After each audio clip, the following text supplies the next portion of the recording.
Hoje com o pastor Joseph Prince. Alguns dias atrás eu estava lendo sobre o concerto no qual estamos, a nova aliança, no livro de Hebreus, e eu cheguei no versículo que diz assim: um testamento não tem força até a morte do testador, a vítima, certo? No concerto, digamos que o seu avô tenha sido um milionário e deixou algo para você no seu testamento.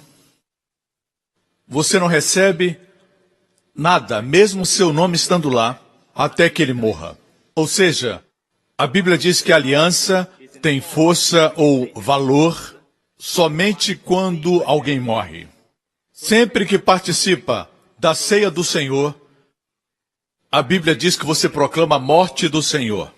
Na verdade, você está dizendo para os poderes e potestades: a aliança tem força na minha vida.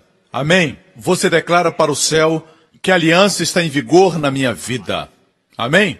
A aliança de Deus inclui a cura, plenitude, prosperidade e bem-estar para a sua família.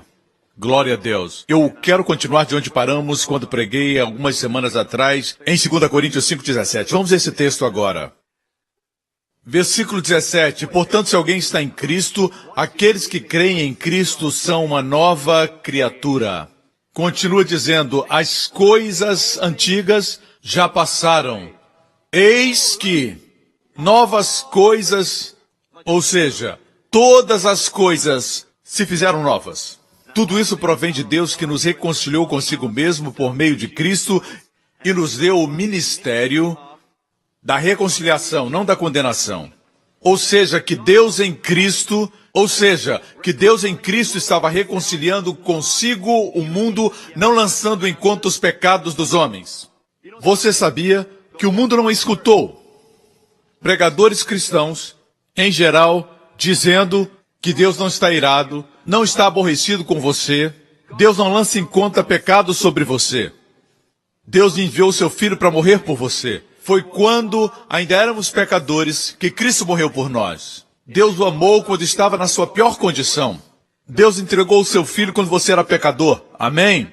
E está muito claro, Deus nos deu o ministério da reconciliação e não da condenação.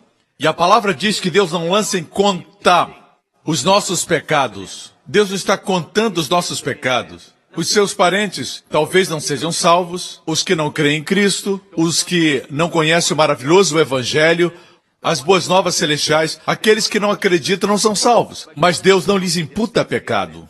Eles precisam ouvir que Deus não está lançando em conta os seus pecados. Venha para casa. Por que se contentar com a comida dos porcos, quando na casa do Pai existe pão suficiente e sobejando? Amém. Por que se contentar com aqueles que o amam pelo que pode dar? No momento que não pode oferecer nada, eles vão embora. Amém? Volte para a casa do Pai, onde seu amor é incondicional. Ele vai abraçar você mesmo que você ainda cheire como os porcos. Ele vai entregar a você todas as suas bênçãos, porque o seu amor por você é incondicional. Nada pode fazer Deus amá-lo mais e nada pode fazer Deus amá-lo menos. Deus o ama incondicionalmente. Aleluia. Amém?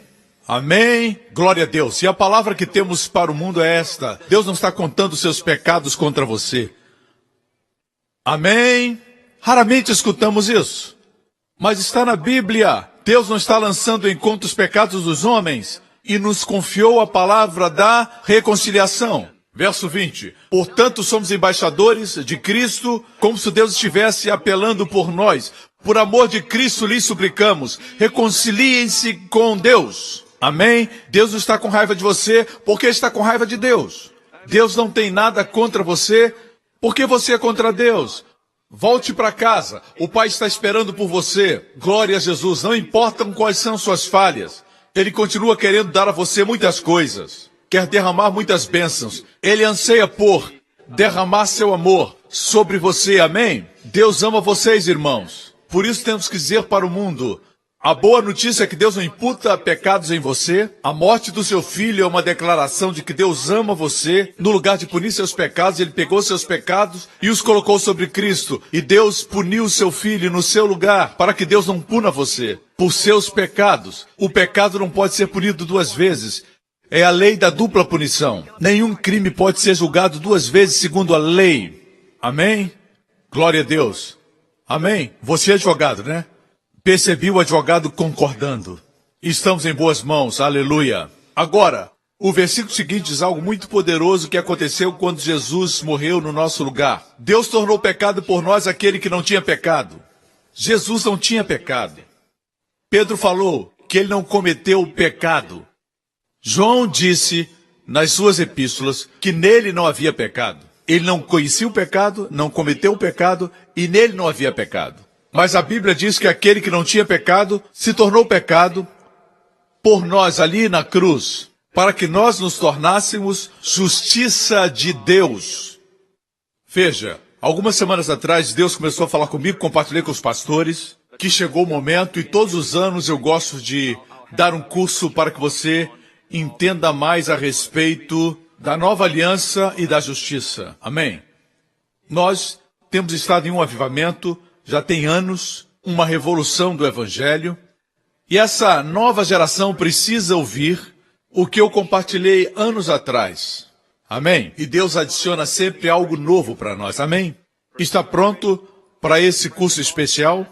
Essa mensagem vai trazer renovação para você. Glória a Deus. Vamos rever o versículo 21. Deus tornou pecado por nós aquele que não tinha pecado, para que nele nos tornássemos justiça de Deus.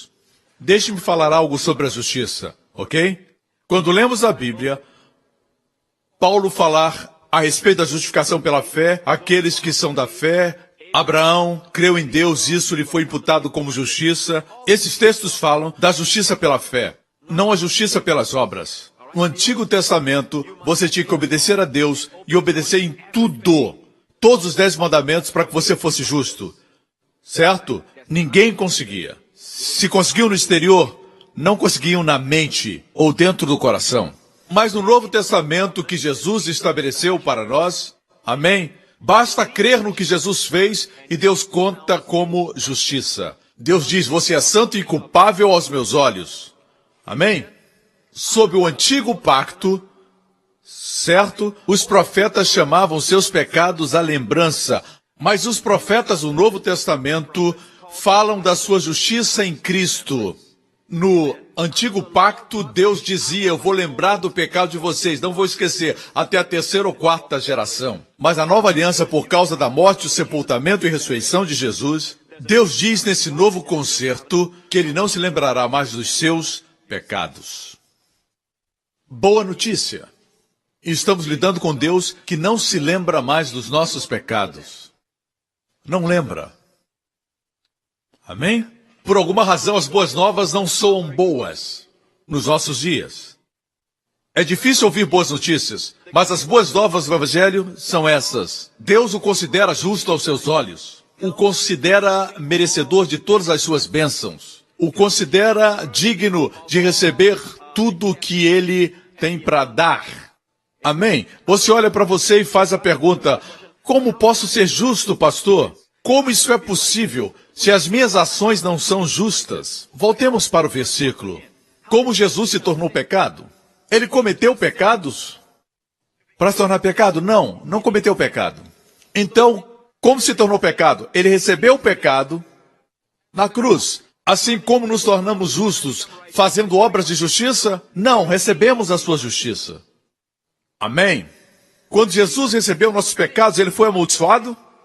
Sim. Deus não disse, você é meu filho, está levando os pecados dele, eu não vou amaldiçoar você. Não, a Bíblia diz que Jesus foi amaldiçoado por nós. Gálatas 3,13. Amém? Apesar de estar levando os nossos pecados, ter os recebido, Deus o amaldiçoou. Da mesma forma, nós recebemos a sua justiça, seremos abençoados? Deus não diz, essa é a justiça do meu filho, eu não vou abençoar você. Não, Deus vai tratar você como se você fosse merecedor. Como Cristo foi amaldiçoado, eu serei abençoado. Você é abençoado. Amém? Cremos que na cruz ocorreu uma divina e gloriosa troca. Uma vez que você é justo diante de Deus, e essa justiça que você tem é uma dádiva, não uma recompensa, e a Bíblia diz em Romanos 5,17 que se receber o dom da justiça, reinará em vida sobre o pecado, sobre a pobreza, sobre a doença e a morte.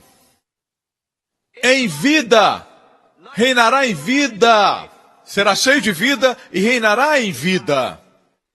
A versão amplificada diz, reinarão como reis em vida. Eu gosto disso. Amém? Assim, a justiça é uma dádiva, não é recompensa por suas obras. Aprenda a receber essa dádiva. Você crê que recebeu essa dádiva? Dê um sinal. Amém, glória a Deus. Quantos agem como alguém que recebeu? Eu não vi tantas mãos se levantarem. Quantos agem dessa forma? Eu, quando oro, Deus me escuta, porque eu recebi a dádiva da justiça. Eu recebi o dom da justiça. Quando estou enfermo, espero a cura. Amém? Quando tenho um problema, eu sei que em Deus eu vou romper. Amém? Eu espero boas coisas. Tem muita gente em Singapura, mas eu espero que boas coisas aconteçam comigo. Amém? Não espero coisas ruins na minha vida. Por quê? Porque sou a justiça de Deus em Cristo. Amém? Uma coisa é receber, outra é agir como tal. Amém? Filho de Deus, você tem que se sentir especial. Deus o fez especial. Você não é uma pessoa comum andando pelas ruas. Não é uma pessoa comum indo ao shopping. Amém? Você é filho de Deus, lavado pelo sangue de Jesus, feito justo nele. Amém? Qualificado para receber a sua herança. E agora você é co-herdeiro com Cristo de todas as bênçãos e promessas. Amém, igreja? Uma coisa é saber, outra coisa é viver. Você age como alguém que é a justiça de Deus em Cristo ou ainda está tentando a justiça própria? Está tentando merecer as bênçãos de Deus? Amém? Quero compartilhar algo que acho extremamente poderoso. Algo que impede a consciência da nossa justiça é a consciência do pecado. Diga, a consciência do pecado. E parece que, em muitos lugares, uma das coisas que os pregadores pensam que é bom para o povo é que se denunciar o pecado, fazendo as pessoas conscientes dele, as pessoas vão reconhecer o pecado e então vão se arrepender. Nada mais distante da verdade. Amém? Pregar o pecado para as pessoas fazendo-as conscientes do pecado é o oposto de tudo o que a nova aliança representa. A aliança é para você estar consciente da sua justiça em Cristo. O apóstolo Paulo, a quem Deus revelou 3/4 do Novo Testamento e o Evangelho da Graça, disse, não me envergonho do Evangelho de Jesus Cristo, pois é o poder de Deus. O artigo definido, o poder de Deus para a salvação, para a plenitude, para a salvação, para o bem-estar, para a prosperidade. Amém? O poder de Deus se encontra no Evangelho. Qual o Evangelho que Paulo pregava? Nesse Evangelho, a justiça de Deus foi revelada. Não foi no pecado do homem que foi revelado, mas na justiça de Deus dada a você. Amém? Temos escutado isso? Se não temos, não. Estamos escutando o verdadeiro evangelho que Paulo pregava. Amém, igreja? Veja, qual o maior problema com o corpo de Cristo? A consciência do pecado. A Bíblia diz, a lei. Deixa eu mostrar um versículo em Hebreus capítulo 10. Versículo 1. A lei traz apenas uma sombra dos benefícios que hão de vir. A lei não são os benefícios que hão de vir. A lei é uma sombra. Minha esposa gosta do fato de eu sempre ter uma foto dela na minha carteira. Tem uma foto dela que sempre está comigo. Glória a Deus. Essa não é foto, essa também não é. Tenho só uma foto de duas mulheres. A minha mulher, aproxime a câmera. Essa é a foto da minha esposa e da minha filha. Mas você sabia que isso é uma sombra? É uma figura. Beijei só o papel. Certo? Não foi o real. O real beija de volta. Não é assim. Eu sei que ela vai assistir e ela vai me pegar. Veja só. A sombra jamais poderá suprir plenamente. Se você tem fome, certo? E eu colocar um frango frito do KFC e a luz bater formando uma sombra na parede, e eu disser, coma a sombra daquele frango, enquanto como o frango. Com certeza eu vou ficar satisfeito e você vazio, e ainda com fome, certo? A lei é uma sombra do bem que virá. Jesus é a substância. Os 10 mandamentos são sombras. São figuras. Estamos pregando sobre as sombras quando deveríamos pregar sobre a substância. Posso ter um amém? A lei traz apenas uma sombra dos benefícios que hão de vir, e não a realidade dos mesmos. Ela nunca consegue, mediante os mesmos sacrifícios repetidos ano após ano, aperfeiçoar os que se aproximam quanto às suas consciências. Esse é o contexto. Se pudesse fazê-lo, não deixariam de ser oferecidos, pois os adoradores, tendo sido purificados, não mais se sentiriam culpados de seus pecados. A versão livro diz, nunca mais tendo o sentimento de culpa. O que está dizendo... Olhe para mim, o que está dizendo é isso. Se o sacrifício de touros, bois e carneiros no Antigo Testamento, que tipificavam Cristo, eram sombras da substância, se esses sacrifícios tivessem eficácia, os adoradores não teriam sentimento de culpa. Deixe-me afirmar, o último sacrifício já aconteceu. Foi o sacrifício de Jesus. Foi um sacrifício eficaz? Vamos ao versículo 11, no mesmo capítulo. Dia após dia, todo sacerdote apresenta-se e exerce os seus deveres religiosos, repetidamente oferece os mesmos sacrifícios que nunca podem remover os pecados. Touros, carneiros, oferecidos todos os dias, que nunca podiam remover os pecados. Uma coisa é esconder o pecado. Por exemplo, a minha roupa aqui tem manchinhas, bolinhas, mas isso aqui é moda.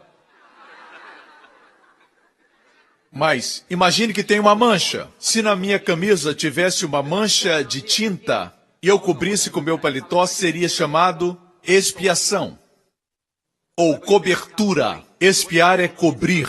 No Antigo Testamento os pecados eram cobertos pelo sangue de bodes e touros. Mas no Novo Testamento o sangue de Jesus removeu. Amém? Nada como o sangue de Jesus.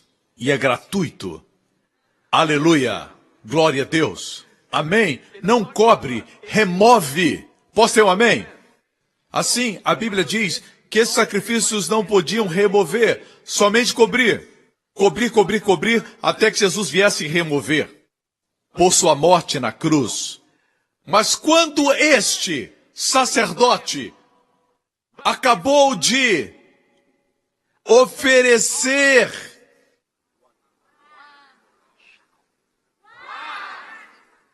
quantos sacrifícios? Este sacerdote, depois de um único sacrifício, pelos pecados, para sempre, assentou-se à direita de Deus.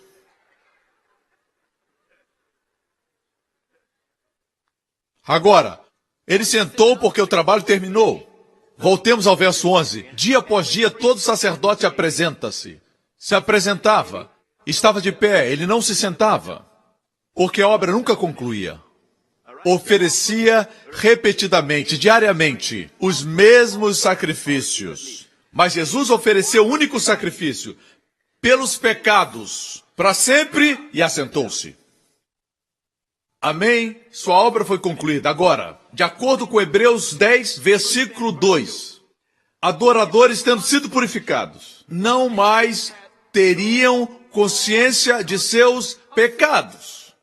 Por que nos sentimos culpados, conscientes do pecado? Essa consciência lhe rouba a fé, rouba a sua iniciativa, rouba de você o sentimento de ser favorecido por Deus, rouba de você a boa vida que Cristo prometeu lhe dar. Amém. Mas alguns acreditam ainda que o propósito da pregação é fazer as pessoas se sentirem culpadas. Mas o evangelho é para fazer as pessoas conscientes de Jesus. Amém, igreja? Para esse sentimento de culpa A resposta é o Evangelho, mas ainda tem pessoas que pensam que o Evangelho é a revelação do pecado. Não, não. Os profetas do Antigo Testamento relembravam seu pecado. Os profetas do Novo Testamento fazem você se lembrar da justiça de Cristo em sua vida, em sua consciência. Amém? Boas novas? Notícias muito boas. Amém? Temos que viver assim. Haja assim, filho de Deus. Ao sair daqui, espere que o sol esteja brilhando sobre você. Amém? Tudo no universo gira ao redor do homem e da mulher justos. A Bíblia diz claramente em Tiago, a oração do justo pode muito em seus efeitos. Fala de você. De você. Sua oração é eficaz. Jesus disse no Antigo Testamento, quando eu falo Antigo Testamento, me refiro ao que aconteceu antes de Jesus morrer na cruz do Calvário. O novo concerto começou com a sua morte. O testamento não tem força sem a morte do testador. Certo? Correto? Quando o Novo Testamento começou? Quando Jesus morreu, ressuscitou e foi para o céu, para a destra do Pai. Amém? No dia de Pentecoste, de fato começou um novo concerto. Amém? Assim, quando Jesus pregou o Sermão da Montanha, podemos afirmar que era parte do Antigo Testamento. Existem muitas verdades do Novo Testamento, mas Jesus ministrou para os judeus dos seus dias e usava a linguagem do Antigo Pacto. Amém? Por isso diz, tenho muito a dizer, mas quando o Espírito vier, ele os guiará por toda a verdade do novo concerto. Amém? Amém? Assim, o próprio Jesus, escute com cuidado, veio para ser o sacrifício. Não veio para ser um novo legislador. Veio para morrer por nossos pecados e ser o eterno e único sacrifício. Amém? Assim, quando você tem sentimento de culpa, você não está no lugar que deveria estar. Ei, não está onde deveria estar, em Deus. Deus não quer você consciente do pecado. Ele quer que você seja consciente de Jesus. Deus quer que você se sinta justo. Posso ter um amém? Recentemente o Senhor falou comigo e disse, não somente culpa pelo pecado, mas de todos os derivados do pecado. Não os quero conscientes dessas coisas. Por exemplo, a consciência da doença. Deus não quer que você esteja consciente da enfermidade. Deus não quer que você pense na falta. Deus não quer você consciente da morte. Deus quer que seja consciente da vida, consciente da saúde, consciente de Jesus Cristo. Posso ter um amém? Quando você lê os jornais, assiste às notícias, com certeza vai ouvir falar de doenças crônicas, esse problema, aquele problema e toda a sorte de enfermidades. Certo? O mundo se alimenta de notícias negativas. Mas essas coisas não são boas para a sua consciência. Porque tudo aquilo que você pensa, isso você produz. Se está consciente da justiça, se sabe que Deus o fez justo em Cristo, o que você vai produzir? Justiça. Mas muitos pregam a consciência do pecado, para que se sintam culpados. Alguém diz, pastor, elas precisam se sentir culpadas. Se olhar no mundo para os descrentes, pessoas que não acreditam no Evangelho, que vivem no pecado, que agem de forma inconsequente, não pense que eles não se sentem culpados. Na verdade, a razão por que se envolvem com tanto pecado é porque a consciência deles os acusa. Por isso a música é tão alta. Estão tentando aplacar a consciência. Ninguém pode fugir da sua consciência. Onde você for, ela estará lá. Me escuta. A única boa nova que podemos apresentar ao mundo é que o glorioso Evangelho de Jesus Cristo resolve o problema da má consciência. Ainda assim, temos uma doutrina no corpo de Cristo hoje que diz que má consciência é uma consciência que não consegue mais detectar o pecado, endurecida. Quantos ouviram isso? Muitos, ok, isso é verdade. Eu também já escutei isso antes na minha antiga igreja, que uma má consciência é uma consciência que não detecta mais o pecado. Verdade? Em Hebreus capítulo 10 ouvimos falar da consciência de pecado. Diz que Jesus ofereceu o único sacrifício e no verso 22 diz, tendo os corações aspergidos para purificar de uma consciência culpada. Corações aspergidos com sangue. Para purificar da má consciência. O que é má consciência? Um sentimento constante de culpa. Um sentimento de derrota. um sentimento de depressão, angústia. Você se sente mal, impuro. Isso é sentimento de culpa e nós fomos libertos disso. Existe uma consciência culpada e Deus não quer que estejamos sempre com a consciência culpada. Deus chama esse tipo de consciência má consciência, porque se Cristo removeu seu pecado com seu sangue, é errado ter uma consciência culpada. Digamos que você me deva $10.000. Você não pode pagar e quando me vê se esconde. Você me evita porque você acha que eu estou sempre pensando na sua dívida. Mesmo que no meu coração não pense nisso, eu sinto falta de você, você é meu amigo, jogamos bola juntos, somos amigos, mas tem tempo que eu não vejo você. Depois do empréstimo não vejo mais você. Não tenho nada no meu coração, mas na sua consciência, você tem dívida. Tem dívida na sua consciência. Porque se sente culpado, você me evita quando me vê. Não por causa de mim, mas por sua consciência. A má consciência faz as pessoas evitarem Deus. Por isso, quando falamos de Deus, seus amigos e parentes dizem, não fale comigo de religião. Não fale disso comigo. A consciência deles está evitando Deus. Se sentem nus. E tem razão, porque não estão cobertos. Mas Jesus se tornou a nossa cobertura.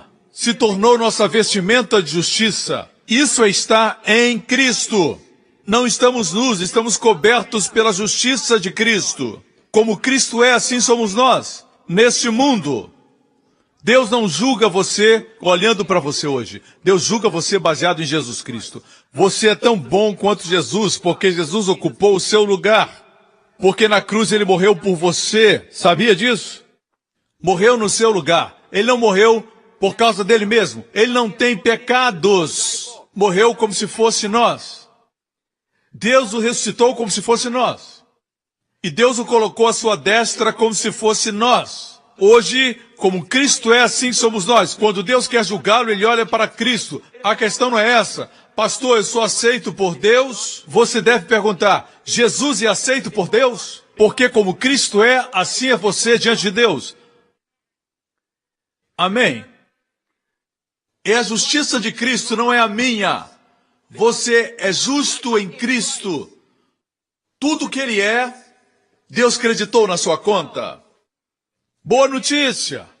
O diabo quer que você olhe para você mesmo todo o tempo, vendo suas falhas, como você sempre faz as coisas erradas, os problemas que tem e como está distante dos padrões de Deus. Como você decepcionou seus pais, as pessoas amadas na sua vida, como fracassou no casamento, nos seus negócios. Ele quer que você focalize em você mesmo o tempo todo. Isso machuca você, deprime você. Deixe-me dizer, não olhe para dentro de você o tempo todo. Quanto mais você olha para dentro, você verá trevas. Pessoas introspectivas nunca sorriem. Quando olham para você, parece que você é transparente. Se concentram nelas mesmas. Veem você com os olhos, mas estão olhando para si mesmas. Quando alguém está enfermo, tem dor de dente, por exemplo. Pensa em quem? Nas crianças famintas da África? Pensam na sua dor. A consciência é algo assim. É como quando você veste o seu sapato e existe uma pedrinha lá dentro. Um grão de areia. Você caminha, mas tem certa dificuldade. Assim acontece com as pessoas. Durante a vida, estão com a consciência culpada. A resposta para a má consciência é o Evangelho de Jesus Cristo. Crê na verdade. Posso ter um amém? Vou compartilhar algo que você não sabe. Algo novo. Mas antes, deixe-me dizer algo que você precisa saber. Tenho pregado essa mensagem por muitos anos. Leiamos Romanos capítulo 4. Romanos 4.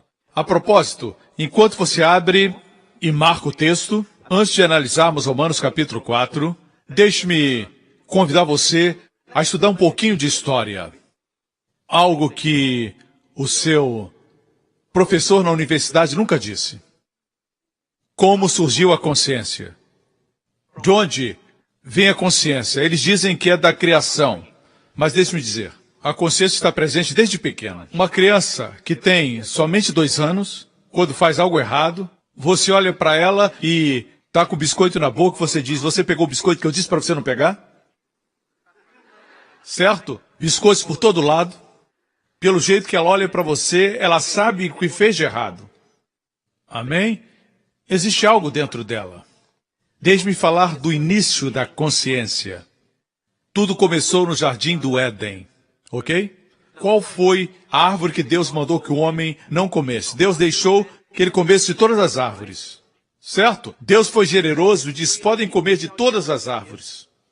Mas Deus disse, não comam da árvore da morte, certo? Desculpe. Deus disse, não comam da árvore do mal, certo? Deus disse, não comam da árvore do pecado, certo?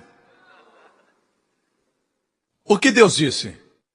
Vejamos, Gênesis 2. E o Senhor ordenou ao homem, coma livremente qualquer árvore do jardim.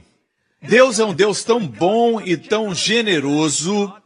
Você sabia que Deus poderia ter criado outras árvores quando a população do mundo cresceu? Mas nessa época, os únicos seres humanos existentes eram Adão e Eva. Tinha um suprimento abundante de árvores. Árvores frutíferas, e eles eram os únicos. Tinham acesso a todas as jaqueiras, e a jaca naquela época era redonda, porque o pecado não tinha acontecido. Podia rolar as jacas, não existiam os espinhos. Veja, todas as árvores eram de Adão e Eva. Amém? Tinham abundância, Deus é generoso. Nosso Deus não conhece a palavra suficiente. Ele dá mais do que o suficiente. Amém? Amém? Deus não somente deu, mas Deus deu com estilo. Olha o estilo como Deus deu para o homem. Deus disse, coma livremente. Coma, é grátis. Coma livremente. Amém? E Deus disse, da árvore do conhecimento, para mostrar que vocês me honram e respeitam, de todas as árvores podem comer. Mas da árvore do conhecimento do bem e do mal. Da árvore do conhecimento do bem. Quero enfatizar isso. Árvore do conhecimento do bem e do mal. O conhecimento do bem pode matar tão rapidamente quanto o do mal. Deus disse, não coma da árvore do conhecimento do bem e do mal, porque no dia em que dela comer, certamente você morrerá. No hebraico, morrendo, morrerá. Morrerá espiritualmente e depois um dia morrerá fisicamente. Uma vez mais, qual foi o nome da árvore que Deus mandou que eles não comessem seu fruto? Porque morreriam. Qual o nome da árvore? Árvore do mal? Não. Árvore da morte? Árvore do pecado? Não. Árvore do conhecimento do bem e do mal. O que é isso? Ali você tem a lei. Bem ali. Logo no início, Deus disse, o homem não pode viver pela lei. Se o homem viver pela lei, morrerá. Me ouve, a lei é justa, verdadeira e boa. Mas não pode fazê-lo justo, não pode justificá-lo, não pode fazê-lo bom. Só Jesus pode. Porque através da lei, diz a Bíblia, vem o conhecimento do pecado. Vejamos Romanos 3, versículo 20. Porque ninguém será declarado justo pela obediência à lei. Mediante a lei nos tornamos plenamente conscientes do pecado. Não conscientes da justiça, mas do pecado. Já tinha lido esse texto? Pela obediência da lei, ninguém é justificado. Estava lendo esse texto e nunca havia visto isso. Pensei que dissesse, pela lei ninguém será justificado. Não diz isso. Diz mesmo que obedeçamos à lei. Ninguém é declarado justo. Mesmo pela obediência da lei, ninguém será declarado justo. Pela lei nos tornamos plenamente conscientes do pecado. A consciência da culpa. Você viu? De onde vem a consciência da culpa? Deus disse, mas não coma da árvore do conhecimento do bem e do mal. Ou seja, viva diante de mim sem consciência do pecado, sem conhecimento do bem e do mal, usufruindo da minha presença, dizendo, o Senhor é tão santo, eu sou tão impuro, como podemos caminhar juntos em unidade? Tentei fazer um verso para rimar, mas não consegui. Não deu certo. Assim, Deus não queria isso, sabia? Se eu convidar a minha filha Jéssica para uma caminhada, eu não quero que ela se sinta indigna de caminhar comigo. A caminhada seria difícil. Então, de onde veio essa consciência? O homem comeu, o diabo tentou. Primeiro Eva e depois Eva trouxe o fruto a Adão. Eles comeram e algo aconteceu no interior deles que eles não tinham antes. Agora estavam conscientes. Deixe-me mostrar algo. Deus veio ao entardecer, como sempre vinha, ter comunhão com eles. Toda a tarde. Devia ser maravilhoso estar com Deus. Ele vinha no finalzinho da tarde. Assim o Senhor Deus veio e falou com Adão assim: onde está você? Deus sabia onde ele estava? Claro. Eu estava pensando, Deus não faz perguntas sem uma motivação. Ou brincando de pique-esconde como nós brincamos com os nossos filhos. Eles se escondem e deixam a metade do corpo para fora. O traseiro fica aparecendo. Quando são bem pequenos, eles colocam a mão nos olhos. Se eu não posso ver, você não pode me ver. Onde está você? Onde está você? Deus não estava brincando com eles. Adão se escondeu de Deus. Onde você está? Ele respondeu: ouvi teus passos no jardim e fiquei com medo, porque estava nu. Essa nudez não era somente a nudez física. Ele se enxergou não digno de Deus. Ele desenvolveu a consciência do pecado. A má consciência. Estava ciente das suas limitações, ciente das suas fragilidades. Estava consciente. Não tinha essa consciência antes, não tinha. Quando Deus chegava, ele caminhava com Deus, não tinha consciência da sua impureza, mas agora ele estava ciente das suas limitações, das suas falhas e pecado. Tive medo porque estava nu. Deixe-me afirmar a razão de todos os medos. Alguns têm medo de contrair uma gripe. Alguns têm medo de contrair a gripe asiática. Alguns têm medo que a bolha imobiliária estoure. Alguns temem que a prosperidade aqui em Singapura não dure muito. Alguns temem que vão contrair uma enfermidade, uma doença e vão morrer. Muitos têm um profundo medo da morte. As pessoas têm medo de perder um ser amado. Mas todos os medos vêm do primeiro medo no jardim do Éden. Tive medo porque estava nu. A consciência do pecado traz todos os medos da nossa vida. Por outro lado, quando você sabe que está bem com Deus, ele remove todo o medo. Certo? Todos os medos procedem da mesma raiz de medo. Um medo de que você está aquém da justiça de Deus. Medo da punição de Deus, da mão de Deus, de que Deus traga juízo. Todos esses tipos de medo procedem da consciência da culpa. Me escutam. Não sei qual igreja de onde você procede, mas quantos pode dizer: pastor, eu também fui de uma igreja que valorizava a consciência do pecado. Levante a mão. Ou fui o único que ouvi essas mensagens? Os que levantaram as suas mãos foram aqueles que já participaram de igrejas que valorizavam a consciência do pecado. Essa outra geração, olhe para essas mãos levantadas. Veja que a maior parte nunca ouviu isso. Vocês são abençoados. Vocês são abençoados e privilegiados. Nasceram nessa igreja. Mas muitos de nós participamos de igrejas que pregavam a consciência do pecado. Amém? Suponhamos que alguém lhe diga: o pastor Prince pagou todas as dívidas que você tinha. Amém? E você dissesse: mas ele não me disse. E finalmente eu encontro e digo: eu estou procurando você. Eu já disse para o meu advogado que eu já paguei todas as suas dívidas. Já estão totalmente pagas. Eu paguei por elas. Amém? Isso quer dizer, eu assumi a dívida. Está pago. Você não me deve absolutamente nada. Isso é legal. Veja aqui o contrato. Você não me deve nada. E logo o nosso relacionamento fica bem. Podemos sair juntos para assistir um show. Imediatamente, a dívida não está mais na sua consciência. Imagine que eu mostre para você o contrato que diz que sua dívida está paga, está assinado, ok?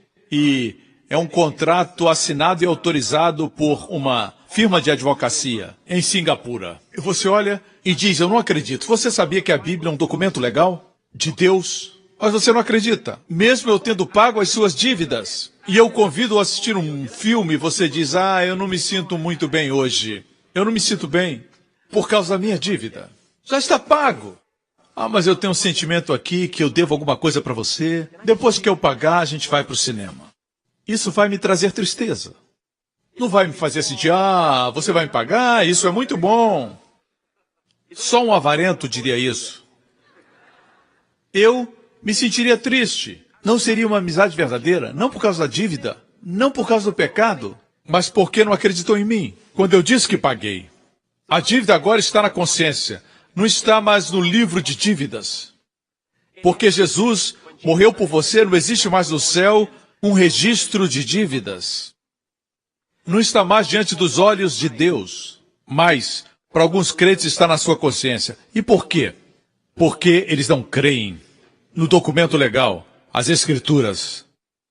O único sacrifício pelos pecados está pago. Jesus pagou com saldo pelos nossos pecados. Jesus é um pagamento com sobra. É como se alguém devesse 10 mil e alguém pagasse 1 milhão pela dívida.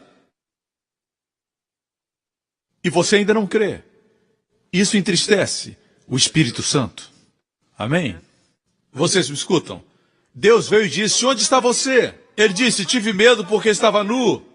Amém? E Deus perguntou, quem lhe disse que você estava nu? Deus não disse, você está nu? Você está nu? É claro que você está nu. É isso que eu diria. Mas Deus disse, quem disse para você que você estava nu? Pergunta interessante. Quem lhe disse que você estava nu?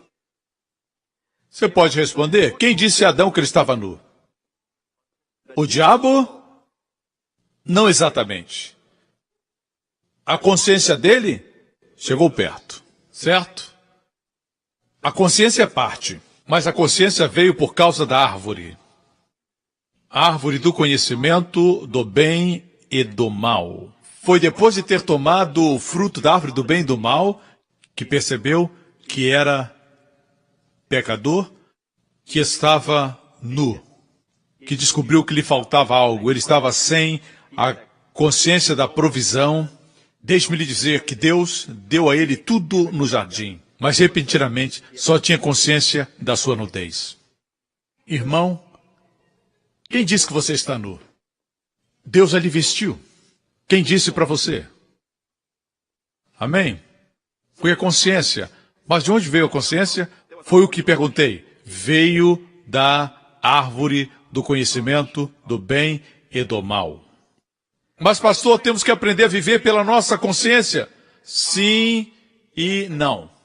Se tem uma boa consciência, viva por ela. Se tem uma consciência má, não viva por ela. Deixe-me dizer isso. Viva pela intuição, que não é a consciência. Viva pelo Espírito dentro de você. Amém? A voz amiga, a voz da graça dentro de você. Amém? Amém, irmãos? Estão escutando? Quem lhe disse que você estava nu? Eu vou voltar a uma passagem que já ensinei antes, muitas vezes, mas existe algo adicional para você hoje. Vamos seguir a linda narrativa de como eu e você podemos receber as bênçãos de Abraão. E qual a razão? Porque muitas pessoas não experimentam, apesar de crentes, não experimentam as bênçãos de Abraão. Gostaria de saber? Gostaria? Bem, se você não tem o desejo de receber essas bênçãos, deixe-me compartilhar rapidamente. Abraão, quando ele era velho, ele foi tão abençoado que ele pôde ser pai de uma criança quando ele tinha 100 anos de idade. Algo aconteceu com seu corpo. Amém? Ele se tornou frutífero. Amém? Sua esposa tinha 90 anos. Ela estava sob a bênção de Abraão. E Deus a fez linda e jovem quando ela tinha 90 anos. Pastor, isso é beleza espiritual. Bem, desculpa, mas o que a Bíblia diz é que um rei ímpio a viu e quis trazê-la para o seu harém. Queria que fosse sua mulher. A queria no seu harém. Veja, reis ímpios não seguem o discernimento. Estou vendo sua beleza espiritual. Ele segue a visão carnal. Amém? Amém? O que estou dizendo é que Deus renovou sua juventude como parte da bênção de Abraão. Quem que é a bênção de Abraão? Amém? Não somente isso, a Bíblia diz que Abraão se tornou muito rico. Não rico, muito rico. Em gado, prata e ouro. Amém? Abraão se tornou amigo de Deus. Por que isso aconteceu? Bem, pastor, ele obedecia os mandamentos de Deus. Bem, resposta errada. Qual é a resposta certa? Meu amigo, veja, como podia obedecer os 10 mandamentos? Abraão viveu 400 anos antes dos 10 mandamentos terem sido dados. Moisés viveu depois de Abraão. Como a Bíblia diz que Abraão era amigo de Deus, ele não tinha leis para guardar. E Deus o chamou amigo. A Bíblia diz que nós somos semente de Abraão. Abraão caminhou com Deus? Sim. Abraão experimentou a companhia e a amizade de Deus, mas não havia lei. Foi tudo pela fé. Assim caminhamos em santidade e poder hoje. Não caminhamos conscientes da lei, caminhamos conscientes de Deus, como nosso amigo e nosso Pai. Jesus é nosso Salvador, Redentor e nosso melhor amigo. Posso ter um amém? Eu sinto a unção quando falo assim. Aleluia! A presença do Senhor está sobre mim. Amém? Aleluia! Glória a Deus. Deixe-me dizer isso. Igreja, se quer ver as bênçãos de Abraão hoje, com seus olhos físicos, não espirituais, físicos, se quer ver uma amostra hoje, olhe para os judeus. O povo judeu hoje não é numeroso, mas se destacam no entretenimento, na ciência, são grandes quanto as invenções. As maiores invenções foram feitas pelos judeus. Em termos de nacionalidade, o maior número de prêmios Nobel foram dados aos judeus. Estão na área do entretenimento, da mídia, e muitos são bilionários. Os mais ricos no passado e no presente são os judeus. Amém. Se olharmos para os judeus hoje, eles não são a maioria. Quando olhamos para o povo, pensamos que eles são a maioria, porque estão em proeminência, mas são minoria. Quem é a maioria? Os indianos. Os chineses. Amém? E eu sou a mistura deles. Eu sou um xindiano. A minha mãe é chinesa, meu pai é indiano. E deu nisso. Na verdade, sou nova criatura. As coisas velhas passaram, tudo se tornou novo. Eu afirmo que não é porque são um povo numeroso. Eles são minoria. Eles não são muitos. Mas neles vemos a amostra da bênção de Abraão. Só tem um pouco. Quem quer a plenitude? Desculpe, mas tenho que advertir você antes. Pode dar a você riquezas como você nunca imaginou. Você aguenta isso? Pode fazer de você saudável e forte e pode reverter o seu envelhecimento. O ciclo de envelhecimento. Está preparado para isso?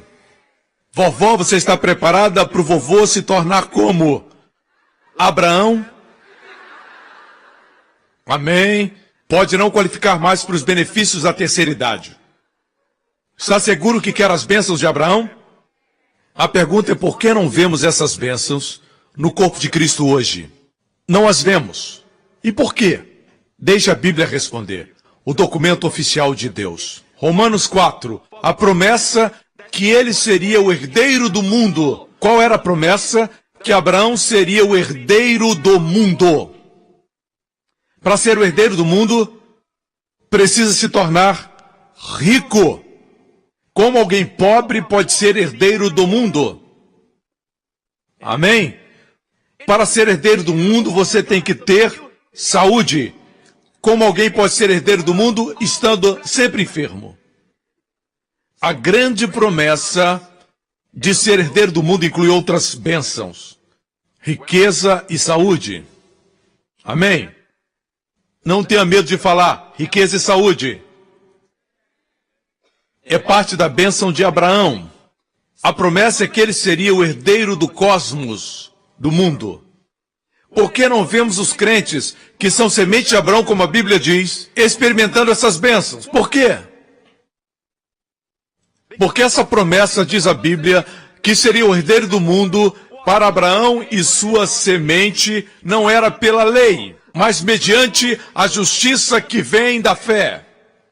Não é através da lei. A igreja por muito tempo está tentando receber essas bênçãos pela lei. Tentam conseguir pela obediência. Tentam conquistar pelas boas obras. Tentam conquistar pela conduta. Quanto mais tentam conquistar, mais distantes ficam dessas bênçãos. Porque esta promessa não era para Abraão e sua semente através da lei, mas mediante a justiça que vem da fé. Quanto mais você acorda pela manhã e diz, Deus, eu agradeço porque o Senhor me vê justo, eu sou a justiça de Deus em Cristo, não é pelo que eu fiz, mas pelo que Cristo fez. Eu agradeço porque o Senhor me vê justo, me trata como alguém justo, eu recebo essa dádiva e você sai para a luta e para vencer. Quanto mais você crê, mais você fala nisso, fica mais difícil você fracassar e não ser vencedor. Vai ser muito difícil ficar deprimido. Vai ser muito difícil ser pobre, porque algo no seu interior será como uma bola de borracha que você afunda dentro da água e ela sobe. Quanto mais você confessa que é a justiça de Deus pela fé, alguma coisa sobrenatural acontece dentro de você que levanta você acima das circunstâncias, levanta você acima do natural e faz você reinar em vida através de Jesus Cristo. Esse chinês indiano gosta de pregar. Glória a Deus. Igreja, é isso que Jesus veio nos dar. Você está gostando? Vejamos a próxima frase. A próxima parte que vamos ler nos diz algo muito interessante e diz assim: pois se os que vivem pela lei são herdeiros, se aqueles que cumprem a lei ou os 10 mandamentos são herdeiros, a fé não tem valor, é vazia, e a promessa é inútil. Você já me ouviu falar nesses 2 versículos, certo? E normalmente não abordo o versículo seguinte, o versículo 15, porque a lei produz a ira, e onde não há lei, não há transgressão. Recentemente minha esposa, Wendy, ela um dia estava lendo essa passagem, e uma noite ela me perguntou, e disse, querido, você já leu o versículo 15 que diz que a lei produz a ira? Ela disse, você prega no versículo 13 e 14, mas nunca fala no 15. É verdade que quase não falo sobre o 15. E ela disse, a lei produz ira, diz aqui. E que ira é essa? A ira de Deus ou a ira do homem? Eu disse, no contexto, é a ira de Deus. Não fala do homem. Ela disse, ok. Então ela disse, então eu poderia dizer que, e faria sentido, que se alguém está sob a lei, e a lei produz a ira, traz a ira, essa pessoa se sentiria sob a ira de Deus, mesmo sem estar. Pela lei vem a consciência do pecado. E ela disse, se alguém está sob a lei, vai estar sempre consciente do pecado, consciente da fraqueza, portanto fica consciente da ira. Apesar de Deus não estar irado, Deus não está com raiva. Veja, eu não tenho nada contra você se você me deve dinheiro, mas dentro do seu coração se sente culpado. Quantos entendem isso? E ela disse assim, portanto, essa pessoa não pode ser herdeira do mundo, se sempre sente que Deus está com raiva dela. E eu disse, isso é incrível. Vou roubar essa pregação. Eu disse, vou pregar sobre isso. Não é incrível? Diz que a lei produz ira. Diz, se os que vivem pela lei são herdeiros, a fé não tem valor, e diz que a promessa não vem pela lei, mas mediante a justiça que vem da fé. Se você acredita que Deus está com raiva de você, você nunca será herdeiro. E por isso não experimenta as bênçãos do pai Abraão. Amém? Irmãos, ainda estou processando essa verdade, dessa revelação poderosa. Amém? Eu quero dizer algo muito interessante. Nos evangelhos, Jesus só falou que 2 pessoas tinham grande fé. E o Senhor me mostrou que ambas eram gentias. Ambas não eram judias. E Jesus disse que tinham grande fé. Gentios. Um centurião e uma senhora, que era a dona de casa. O Senhor me disse, procure o denominador comum. Eu disse, como assim? Uma é mulher, outra é homem. Um estava em Cafarnaum, a outra no norte. Um era um capitão e a outra era uma dona de casa. Eu disse, Senhor, não vejo nada em comum. E o Senhor me disse, ambos eram gentios. Ou seja, não conheciam os 10 mandamentos. Não seguiam a lei, mas eram conscientes de quem era Jesus. Viram nele o amor, a compaixão, a vontade de curar, de libertar. Aleluia! É isso que a igreja precisa. Mas quando nós pregamos a respeito do amor de Jesus, alguém diz, ele curou os outros, mas não me cura, eu não sou digno. É isso que as pessoas dizem. Verdade? Ele vai prosperar aquela pessoa porque ela fala em línguas, é espiritual. Deus vai agir na vida dela, mas não em mim. Veja, nesse momento, sem perceber, você se submete à medição da lei. E é isso que está roubando você dessa grande fé. Se você esquecer a lei, esquecer suas falhas e ser consciente de Jesus, que Ele é a sua justiça, Ele é a sua cura, é tudo o que precisa. Se perceber o seu amor, como deseja o seu bem-estar e sua prosperidade. Ele quer o bem-estar da sua família. Amém? Amém? A Bíblia diz que o diabo anda ao nosso derredor como um leão que ruge. Esse som. Aslan voltou. Como um leão que ruge. Eu pensava, como ele anda como um leão que ruge? A lógica diria que é para amedrontar as pessoas. Amedrontar com o quê? Temor. Boa resposta. Mas temor do quê? Não sei. Assim. Queria me aprofundar e um dia descobri que é melhor quando a Bíblia interpreta a Bíblia. E descobri em Provérbios 19, versículo 12. Diz, a ira do rei é como o rugido do leão. Deixemos a Bíblia interpretar a Bíblia. Ela é o melhor comentário bíblico. Mas a sua bondade é como orvalho sobre a relva. Quem é esse rei? Nosso Senhor. Deus é o nosso rei. Jesus é o nosso rei. Amém? Sua ira é como o rugido de um leão. Amém? E ele está rugindo não contra nós, mas contra nossos inimigos. Contra as doenças. Contra a maldição. Ele rugiu na cruz, aleluia. Mas sua bondade está sobre nós. E sua bondade é como orvalho sobre a relva. Amém? Quando a Bíblia diz que o diabo anda ao nosso derredor como um leão que ruge, o que ele está fazendo? Está fingindo que é Deus. Tentando dizer, Deus está com raiva de você. Ele está com raiva porque a ira do rei é como o rugido de um leão. Ele tenta dizer, Deus está com raiva, olha o que você fez. Veja o seu pecado. Vê o que você tem feito. Ele ruge contra você. Amém? Você sabia que esse rugido tem feito muitos crentes medrosos? Temos aqui o pastor Gabriel, que era um professor. E ele vai concordar comigo quando disser isso. Veja, ele tem ensinado toda a vida. Ele é um professor da Bíblia, bem como professor secular. Durante algum tempo, deixe-me dizer algo sobre ensino. Quando você ensina, precisa paciência. Porque uma criança é lenta não quer dizer que ela seja burra. Einstein era o último da sua turma, bem como Thomas Edison.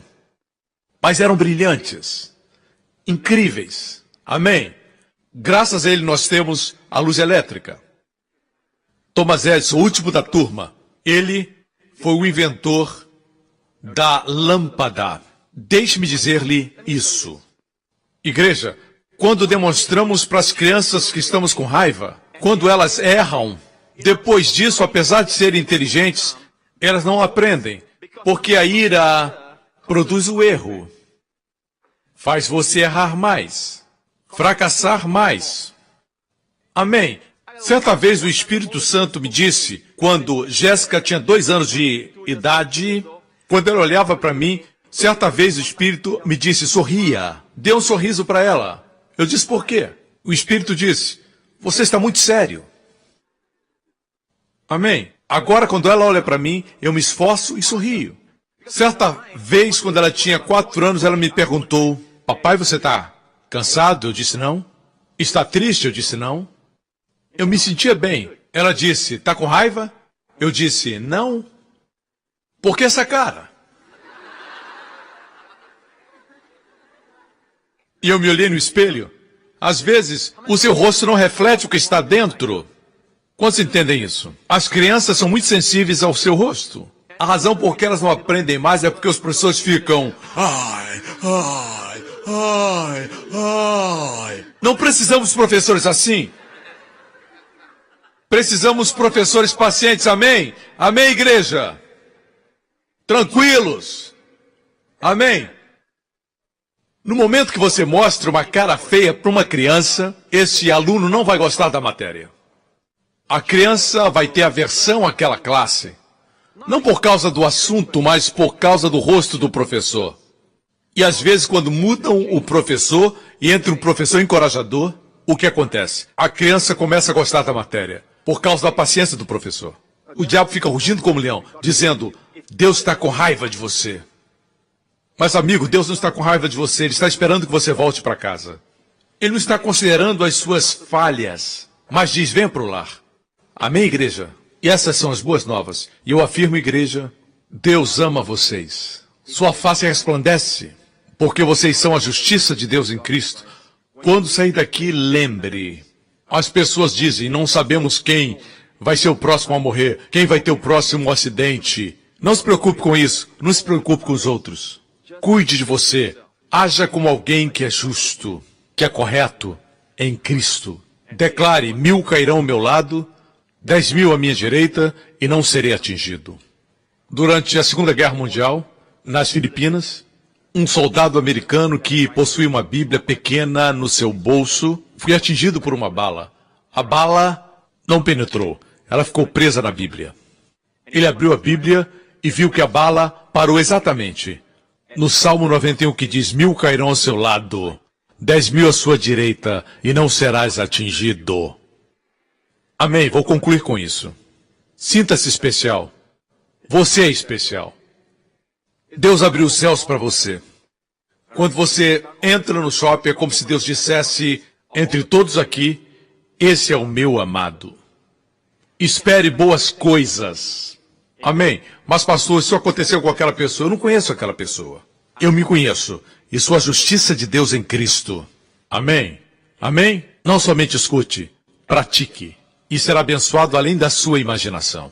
Nessa próxima semana, você vai caminhar na plenitude das bênçãos de Deus.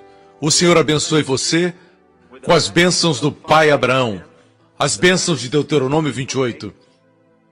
O Senhor abençoe sua entrada e sua saída. O Senhor abençoe quando os inimigos o atacarem, seja o que for, doenças, problemas financeiros, virão contra você por um caminho, mas fugirão por 7 caminhos. O Senhor abençoe tudo que você tocar, que tudo que fizer prospere, que toda arma preparada contra você fracasse totalmente e não lhe cause dano. O Senhor preserve você e os seus de todos os acidentes, perigos, doenças, dos ataques dos poderes das trevas pelo sangue do Cordeiro. O Senhor Jesus derramou seu sangue para proteger você. Mesmo que 1000 caiam ao seu lado, 10.000 à sua direita, você não será atingido.